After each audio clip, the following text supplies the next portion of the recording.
Hello, everybody. It's good to be almost home. Hey, guys, I live in Delaware, okay? And by the way, I'm a big Pennsylvania guy, but you have an advantage in Philly. One, I married a Philly girl. Two, you're between Scranton and Wilmington. You know, Scranton, you guys have no sense of humor, man. Look, Ryan, thanks for that introduction. I really mean it. And before I get started, I want to acknowledge two brave police officers on a serious note who were shot last night. One was killed at the Philadelphia airport. I talked to the chief and the mayor about this. They put their lives on the line to protect this community.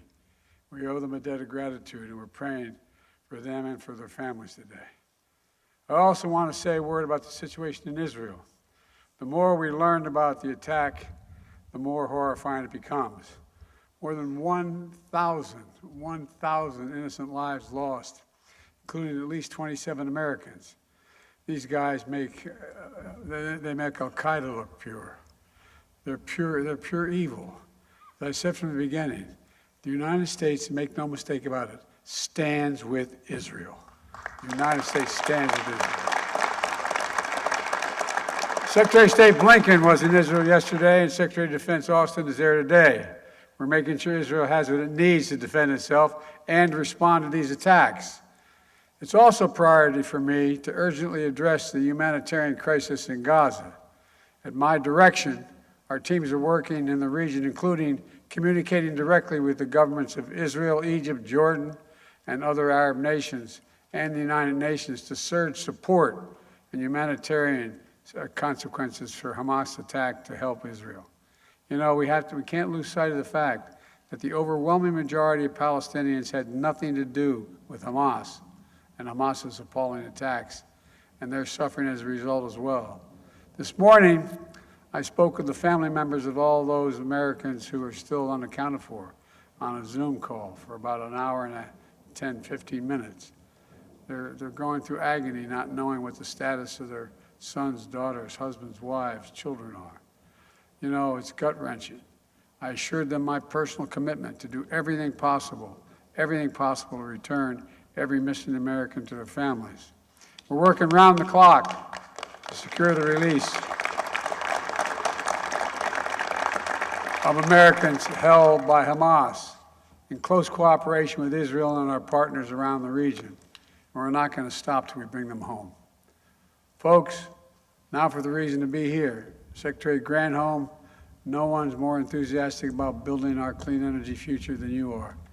And I got so many friends here today. Pennsylvania delegation, Josh Shapiro, the governor, Mayor Kennedy is an old friend, one of my closest friends in the Senate and in politics, Bobby Casey. Representative Brendan Boyle is always there. And I have Governor John Carney from Delaware and Tom Carper, two of the best people I've ever worked with. And New Jersey delegation, Donald Norcross. I kid Donald all the time that Delaware's small, but we own the Delaware River up at the high water mark in New Jersey. By the way, there's a lawsuit that actually happened. Anyway, but and he couldn't be here, but Cory Booker is a good friend, and who's on the ground in Israel. And when the attacks occurred, from everything he's doing to support the people of Israel, and I also want to thank him for pushing so hard for the projects we're about to talk about. And Governor Phil Murphy couldn't be here, but he's also a strong supporter. And one thing before we get started, let's go Phillies. You watch that game last night? Yo! Between the Phillies and Eagles, man, it's a good year, man. This is a good year. We're going to win the series and the NFL. Look, and if I didn't say that, Bobby Brady would be up on the stage here with me. Look, you heard me say it before. When I think climate, I think jobs, good paying jobs, union jobs. By the way, I'm serious. Look, let me get one thing straight about unions. The reason I'm so pro-union, the middle class built America. Wall Street did not build the middle class. Unions built the middle class. That's why. That's not a joke. I'm deadly earnest about that. And it's especially true when it comes to clean energy and manufacturing. When the public sector and the private sector come together, proving we can do big things in America. One of the things that I worried about was that, you know, we talked about people, there used to be an argument that you can't have industrial policy dictated by the government. Well, guess what? I found that when the government invests in the needs of the American people, invests in America and the American people, guess what? The private sector jumps on real quick. In fact, I've asked CEOs this question repeatedly. When the United States invests considerable resources in new industry, does it encourage or discourage businesses to get in? And the answer is clear. It encourages them to get in. Federal investments attract private sector investments, a lot of it. Creates jobs in industries like clean energy and demonstrates we're all in this together. And that's what this is all about today.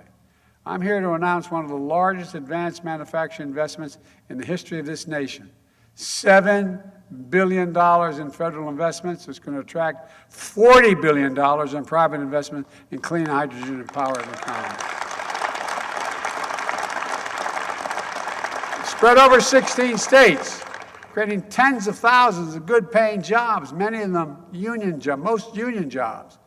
It's a $50 billion investment in our economic competitiveness, a stronger, energy-secure economy, and combating the existing threat of climate change.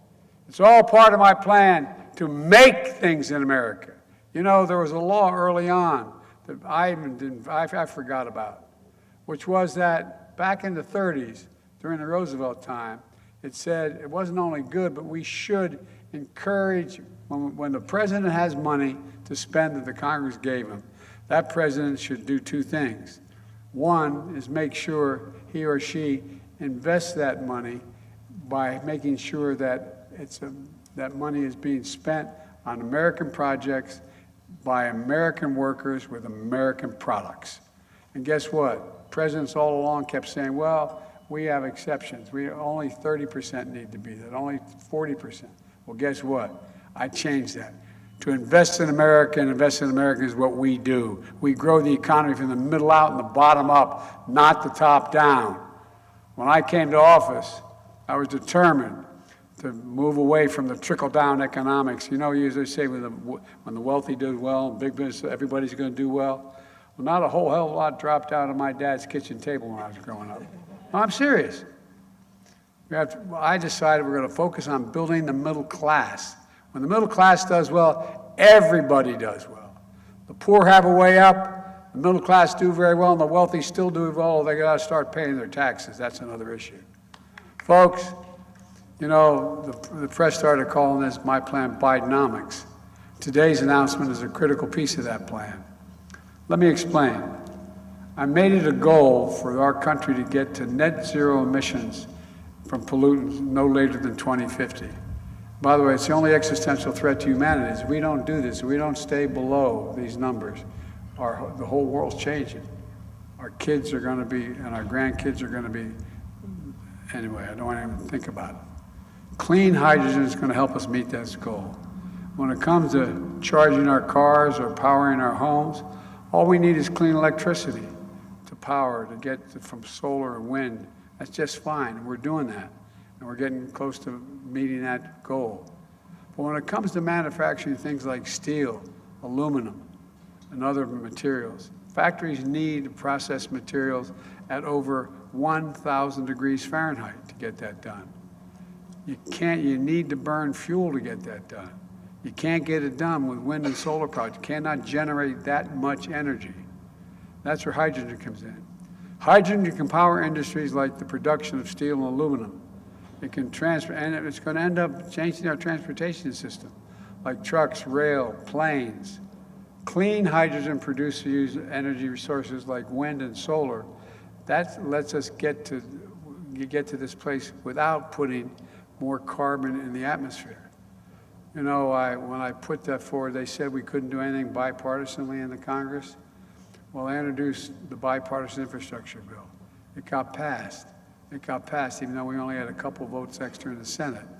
And it contained funding to harness the benefits of hydrogen and encourage states and industries to join together to create things called hydrogen hubs. And folks, those hubs are about people coming together across state lines across industries, across political parties to build a stronger, more sustainable economy and to rebuild our communities. The hub is in the Middle Atlantic region. It's made up of 17 sites spanning southeastern Pennsylvania, Delaware, and New Jersey. And the hubs are existing infrastructure supporting the oil industry and oil pipelines and refineries, and repurpose and regenerate, store, transport, and use clean hydrogen instead. This hub alone is going to produce 100,000 tons of hydrogen per year, 100,000 tons. Up to $750 million in public investment is attracting $2.25 billion in private investment. And here are some examples of how it's going to work. The Delaware City refinery in my state, vacant, owned by Chesapeake Utilities in Georgetown, Delaware, and a former jet fuel terminal in New Jersey, all use renewable energy like solar power to produce clean hydrogen. Plumbers, pipe fitters, we're going to replace and retrofit oil pipelines to transport the hydrogen here, where fueling stations at the Port of Philadelphia in partnership with Philadelphia Gas Works will provide clean hydrogen to people to power trucks, heavy-duty equipment operated by longshoremen and Teamsters. That'll mean cleaner air, since the equipment that runs on hydrogen produces fewer emissions than diesel. Across town, on the site of the old Philadelphia Energy Solutions oil refinery, a new bellwether district, Hillco, was going to use clean hydrogen or steam to power the life sciences and logistics on campuses where companies will do research and development for the next generation technologies. The City of Philadelphia and Southern Pennsylvania Transportation Authority are going to use clean hydrogen to power their heavy-duty vehicle fleets like street sweepers, garbage trucks, fuel cells, and electronic buses. The DuPont Company in Delaware is going to use hydrogen to power their research and development operations at one of the most extensive power experimental stations in the world in Wilmington, Delaware. Here in the Mid-Atlantic hub, every single one of these projects will use project labor agreements. That's another way of saying union. And by the way, here it's going to create 20,800 jobs. 20,800 jobs here in this hub. Plumbers, pipe fitters, electricians, laborers, and so much more. Look, we're not just creating jobs here in the region. In Western Pennsylvania and Ohio, West Virginia, hydrogen hub will bring another source of good-paying jobs to the coal communities, so workers who powered our nation for generations can now work and produce clean hydrogen, just like we've seen them start their careers reclaiming abandoned mines, manufacturing advanced batteries, and the solar industry, because they deserve it. They powered us for so long, just like my hometown of Scranton. The same communities that were once thriving coal mining and power plant towns will now be the center of our new clean energy economy. We're restoring hope and opportunity and dignity along the way. That was my commitment, and that's what we're delivering. We're doing the same thing at a hub in the Midwest, a hub in California, and another hub in the Dakotas and Minnesota. All across the country, from coast to coast, in the heartland, we're building a clean energy future here in America, not somewhere else. Taken together, the emission reductions from these hydrogen hubs will be the equivalent of taking 5.5 million gas-powered vehicles off the road. 5.5 million. And across America, all these hubs are anchored on the promise to local communities, a promise to build these right, to ensure local priorities are at the forefront, risks are mitigated, and everyone benefits, especially communities left behind, like those that have suffered disproportionately from the legacy of pollution and environmental injustice. For example, here in Pennsylvania, Cheney University, the oldest HBCU in the country, is part of this hub and will be training workers for these new clean energy jobs. Hubs are just one example of what we're doing to rebuild America for all Americans. Through the bipartisan infrastructure law, which I helped write and pass, we're making the most substantial investment since President Eisenhower in roads, bridges, ports, airports, clean water, high-speed internet. These are good paying jobs. We've already announced over 38,000 projects across 4,500 communities all across this nation. Here in Pennsylvania, we've already announced it's going to get $10.2 billion, including for 300 specific projects across the state. There's no better example.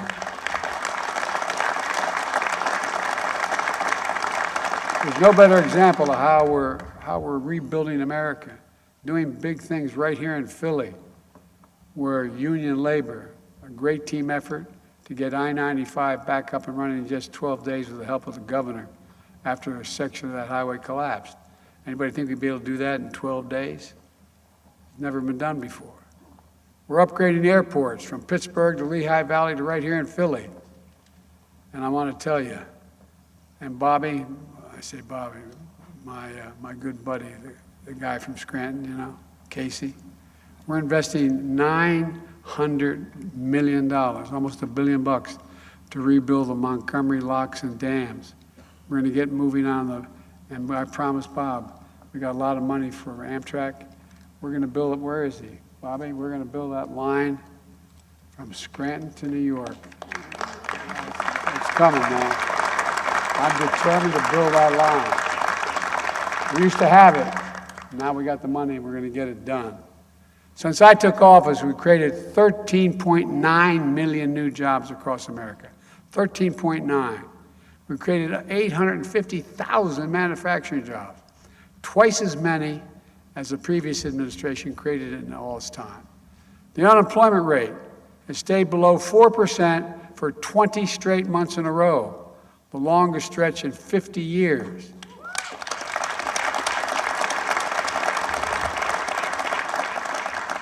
We've achieved a 70-year low in unemployment rate for women. We've seen record low unemployment for African Americans and Hispanic workers and people with disabilities. This is everybody, not just a few people, this is everybody. And by the way, the data shows we have the highest share of working age Americans in the workforce in 20 years. And inflation is coming down. It's down 60% since last summer.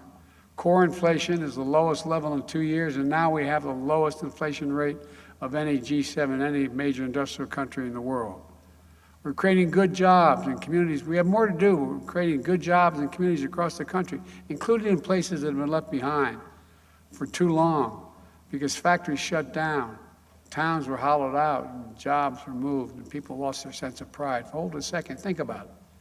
How many small towns you know in Pennsylvania and all across the Midwest where there was a factory that for 30, 40 years, people were able to work and have a good, decent salary, live a middle-class life.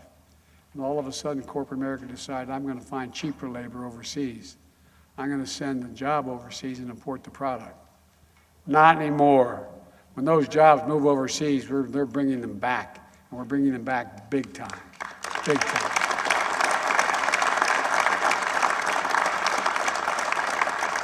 And by the way, I mean, think of the pride. You know, you lived in a neighborhood, you lived in a small town, your whole life, your father, your grandfather, you're able to make it. And all of a sudden, there's nothing left. Kid comes to you and says, I got a good education, Mom, but I can't live here anymore. There's no jobs. We're going to restore their pride as well. Under Bidenomics, you don't have to leave home or your family to get a good job. Under Bidenomics, we're investing in industries of the future so that the future is made in America. Made in America. And folks, we're just getting started. My Investing in American agenda has led to manufacturing boom, attracting over $500 billion, $500 billion in private investment in 2.5 years. And in manufacturing and the industries of the future. Spending on factory construction has doubled in the last 2 years after growing only 2% under my predecessor. And now, instead of exporting American jobs, we're creating American jobs and exporting American products. I really mean it. I know this sounds boring, but I really mean it. And that's good for everybody. Let me close with this. I came to office determined to get this country up again, so we could face the existential threat of climate and still grow, to fundamentally change our economy, and to transition this country to a clean energy future. Today's announcement is all part of a bigger vision to do just that. We're going to invest in the Inflation Reduction Act that we passed. I was able to put in $369 billion. $369 billion. And by the way, I reduced the budget by $1.7 billion, okay? I reduced the debt while doing this. To fight climate change. It's the largest investment of its kind anywhere in the world. The single largest investment ever. And we invented, by the way, we invented the semiconductor. The little thing, the little chip about the size of the end of your finger. We went to the moon. It affects nearly everything in our lives, whether you have a cell phone, an automobile, refrigerators, sophisticated weapon systems. But guess what? We were initially producing 40% of them all in the world. Guess what? We got down to producing 10%. Why? We took it overseas. So I proposed legislation, which I thought would be a slam dunk to pass, but we had a little bit of resistance from my MAGA friends, and signed it. And as a result, semiconductor companies all over the world are investing hundreds of billions of dollars to bring chip production back home. For example, just outside of Ohio, outside of Columbus, Ohio, there's 1,000 acres. Well, you get Intel come along and say, look, we're going to invest there. We're going to invest over $20 billion. We're going to build these new fabs, these factories, they call them. They're like twice the size of football fields. And guess what the average pay is? About $100,000 to $110,000 a year. And you don't need a college degree to have the job. Look, with this bipartisan infrastructure law, we're seeing cranes in the air, shovels in the ground, and pride coming back to cities and towns all across the country. Nearly a century ago, Franklin Roosevelt, Rural Electrification Act, brought electricity to the millions of Americans, generating significant economic growth and prosperity. Nearly 70 years ago, President Eisenhower launched the interstate highway system. The investment we're making today will be for our kids and grandkids what those historic projects were in previous generations, only bigger. Today's announcement is transformational, and it joins a long line of transformational adjustments we made just since I took office. And as a result, I truly believe that this country is about to take off, because for the first time in a long time, we're actually investing in America. We're investing in Americans, not just America. We're investing in our future. I can honestly say, and I mean this, and I know I don't look it, but I've been around for a while. I've never been more optimistic about America's future. Just to remember who in the hell we are. We're the United States of America. There is nothing beyond our capacity. If we work together, nothing. Because of you all, we're going to get it done. We're the leading country in the world. We're going to remain that way, and God bless you all, and may God protect our troops. Thank you.